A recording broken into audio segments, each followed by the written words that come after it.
ఆధునిక ప్రజాస్వామ్యంలో పత్రికల పాత్ర మనందరికీ తెలుసు. వాస్తవంగా ప్రజాస్వామ్యం అన్నప్పుడు 3 పిల్లర్స్ మీద ఆధారపడి ఉంటుందని చాలామంది చెప్పారు. మాంటెస్క్యూ అని చెప్పేసి ఫ్రెంచ్ ఫిలాసఫర్, ఆయన పుస్తకం రాశాడు. ఆ పుస్తకంలో ఆయన theory of separation of powers అని ప్రతిపాదించాడు.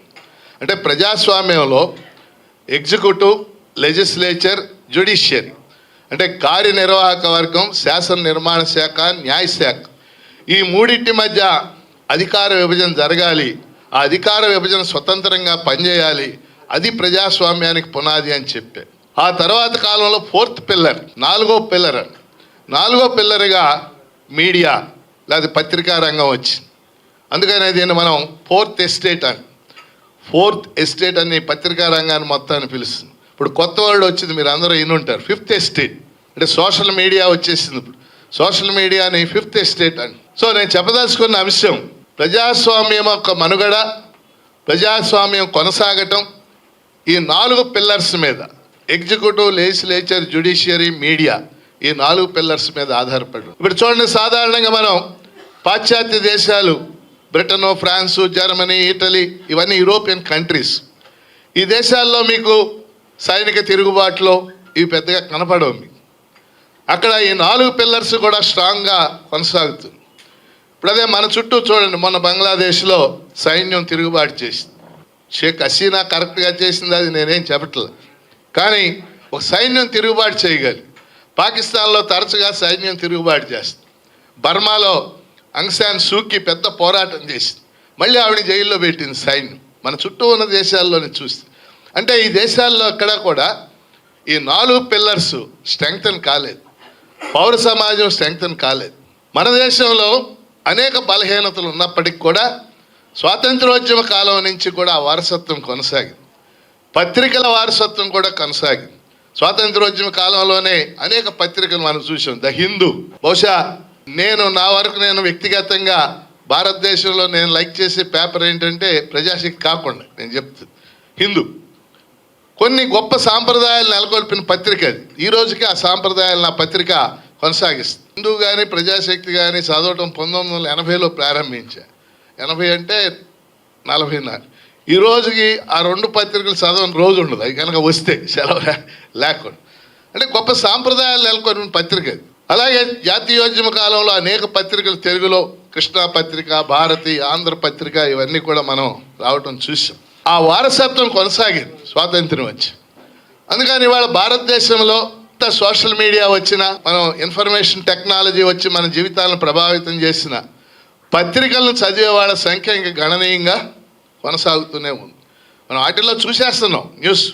అయినప్పటికీ అలాంటి పత్రికల్లో తెలుగునాట ఒక గొప్ప చరిత్రను సృష్టించిన పత్రిక ప్రజాశక్తి అనేది మనందరం ఒప్పుకోవాల్సినటువంటి విషయం. నా వరకు నేను 1981లో ఆంధ్ర యూనివర్సిటీలో స్టూడెంట్స్ యూనియన్ సెక్రటరీగా పనిచేశాను, ఎస్ఎఫ్ఐలో పనిచేశాను. ఆ సంవత్సరం జరిగినటువంటి ఎన్నికల్లో స్టూడెంట్స్ యూనియన్కి ఎస్ఎఫ్ఐ తరఫున ప్రజాశక్తి వీక్లీ వచ్చేదన్నమాట, టేబులాయిడ్ సైజు.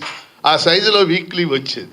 నా మొట్టమొదటి ఫోటో అందులోనే చూసుకున్నాను నేను. రెండో విషయం నేను ముఖ్యంగా ప్రస్తావించదలుచుకున్నాను. పత్రికలు కొన్ని వందల వేల పత్రికలు మనం చూస్తున్నాం అనేక భాషలు.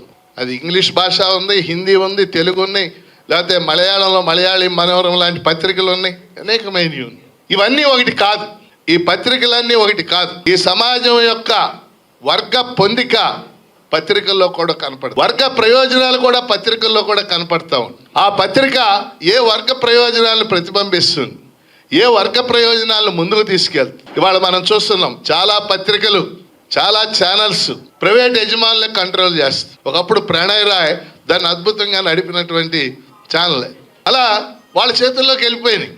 అలాగే అంబానీ కొన్ని పత్రికలు కంట్రోల్ చేస్తుంది. అలాగే తెలుగులో కూడా పత్రికలు ఏ విధంగా వస్తున్నాయో మనం అందరం చూస్తూ ఉన్నాం. ఎందుకు ఈ మాట చెప్తున్నానంటే, మరి ప్రజాశక్తి గొప్పదనం ఏమిటి? నువ్వు ఎవరి ప్రయోజనాలు రిఫ్లెక్షన్ చేస్తున్నావు, ఎవరి ప్రయోజనాలు ముందుకు తీసుకెళ్తున్నావు? ప్రజాశక్తి నినాదంలోనే అది కనపడుతుంది. ఏమిటి ప్రజాశక్తి నినాదం? ప్రతి అక్షరం ప్రజల పక్షం.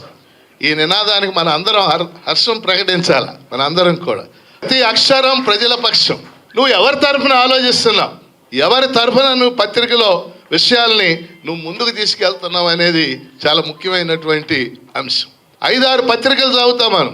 నాకైతే 7 పేపర్లు వస్తాయి రోజు. ఈనాడు చూస్తాం, ఓ సాక్షి చూస్తాం, ఓ హిందూ చూస్తాం, ఓ ప్రజాశక్తి చూస్తున్నాం, ఇంకా ఇతరమైన వస్తాం. చూస్తే స్పష్టంగా ఎడిటోరియల్స్లో కానీ ముఖ్యమైన వ్యాసాల్లో కానీ స్పష్టమైన తేడా మనకు కనపడతాం. జరిగిన సంఘటనల మీద స్పందించే తీరు కూడా మనకు కనపడతాం. ఒక 5-6 అంశాలు స్పందించిన తీరు మీ దృష్టికి తీసుకొస్తాం.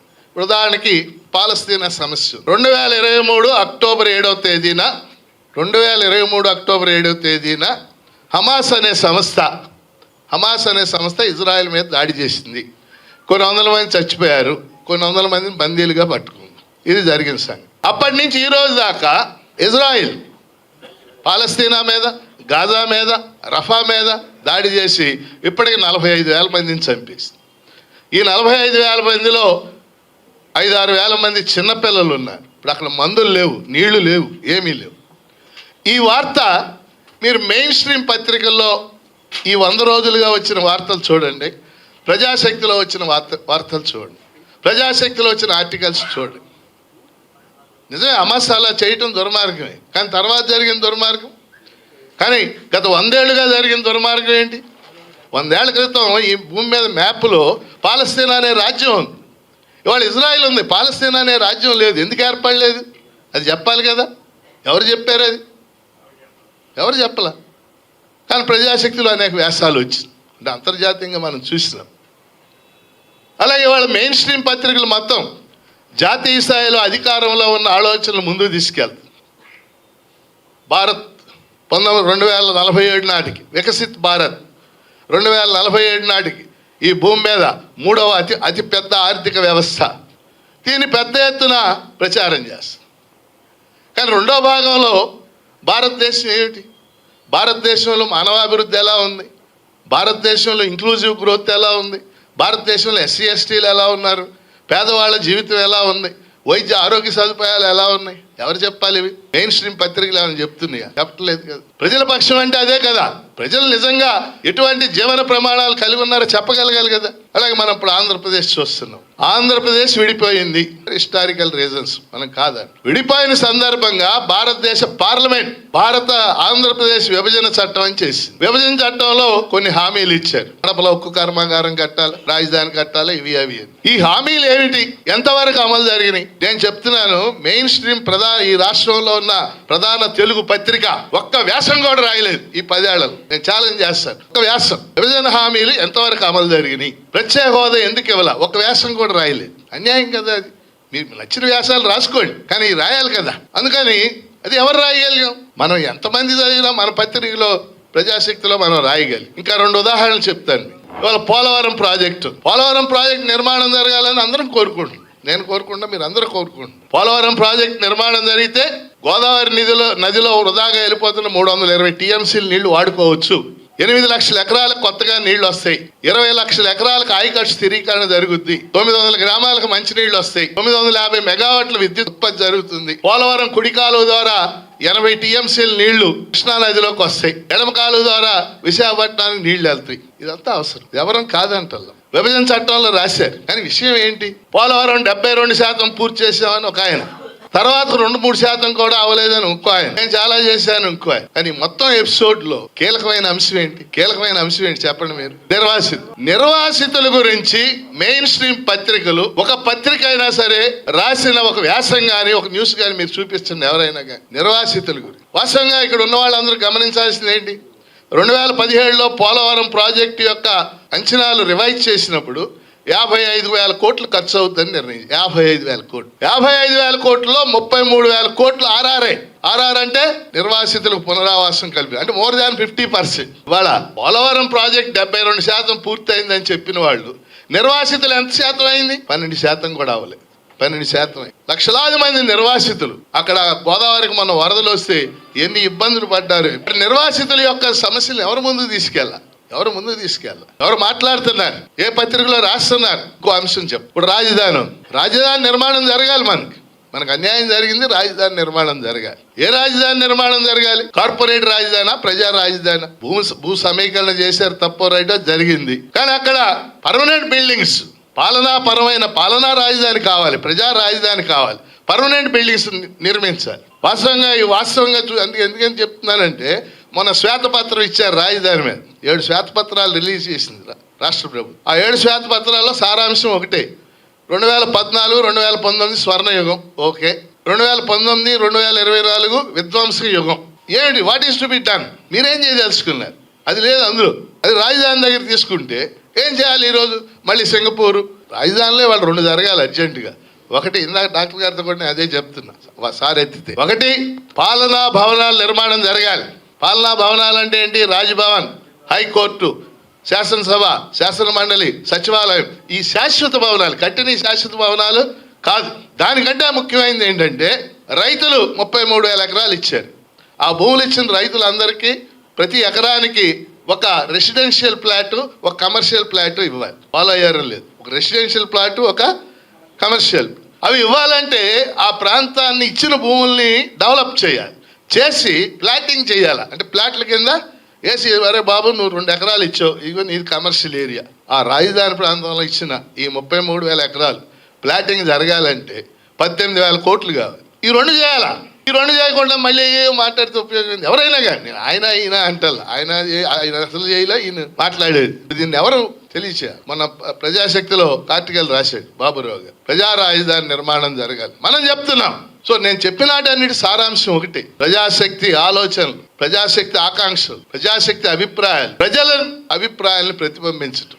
ప్రజలు ఏం ఆలోచిస్తున్నారు, ప్రజలు ఏం కోరుకుంటున్నారు, అవుతాయా లేదా అది వేరే చర్చ. ఇప్పుడు నేను ఒక ఎమ్మెల్సీగా ఈ 10-12 ఏళ్ళలో కొన్ని వందల ఉద్యమాల్లో కొన్ని అంగన్వాడీలు సమ్మె చేసి 105,000 మంది అంగన్వాడీలు 42 రోజుల పాటు సమ్మె చేసి, అంగన్వాడీ సమ్మె డిమాండ్స్ ఏంటి ఎవరు ముందు తీసుకెళ్లారు? ఇక్కడ అలంకార థియేటర్ దగ్గర ధర్నా చౌక్ అని పెట్టారు. ఆ మధ్య ధర్నాలు జరగనేవాళ్ళు. ఇప్పుడు కనీసం మళ్ళీ ఇంకా ధర్నాలకు టైం ఉంది. ఇంకా ప్రస్తుతం కాంట్రాక్ట్ ఉద్యోగులు, అవుట్ సోర్సింగ్ ఉద్యోగులు, చిన్న ఉద్యోగులు, చిరు ఉద్యోగులు, ఎన్నో డిమాండ్లు. ఎవరు మాట్లాడతారు? అందుకని ప్రజలు డెవలప్మెంట్ అంటే ఈరోజు కేవలం ఆర్థిక అభివృద్ధి కాదు, కార్పొరేట్ డెవలప్మెంట్ కాదు, హ్యూమన్ డెవలప్మెంట్ జరగాలి, ఇంక్లూజివ్ గ్రోత్ జరగాలి. అవి జరిగే విధంగా మనం మన ఆలోచనలు పంచాలి, ప్రజలు ఎదుర్కొన్న సమస్యలను చెప్పాలి. అలా చెప్పడంలో ప్రజాశక్తి ముఖ్యమైన పాత్ర పోషిస్తూ ఉంది. మనందరం కూడా ప్రజాశక్తిని ప్రోత్సహించాలి, ముందుకు తీసుకెళ్ళాలి, రీడర్ సంఖ్య పెంచాలి, సర్క్యులేషన్ పెంచాలి. ఆ పత్రిక నిలబడే, ఈరోజు పత్రిక నడపడం ఎంత కష్టమో మన అందరికీ తెలిసింది. హిందూ పత్రిక మీకు తెలుసు కదా, హిందూ పత్రిక ధర 3 రూపాయలు ఎంతో ఉంది ఇప్పుడు. కానీ ఒక రోజు హిందూ పత్రిక, ఒక దినపత్రిక ప్రింటింగ్, మన హిందువులు రాశాడు, హిందూ పత్రిక ప్రింటింగ్ కాస్ట్ రోజు 14 రూపాయలు. కానీ వాళ్ళు అమ్మేది 3 రూపాయలు. అది పెద్ద పత్రికలు కాబట్టి వాటికి యాడ్స్ అవన్నీ కూడా వస్తాయి. కానీ ప్రజాశక్తి లాంటి దినపత్రిక బతకాల్సినటువంటి అవసరం ఉంది. ప్రజల ఆకాంక్షల్ని ముందుకు తీసుకెళ్లాల్సిన అవసరం ఉంది. ప్రతి అక్షరం ప్రజల పక్షం అనేటటువంటి ప్రజాశక్తిని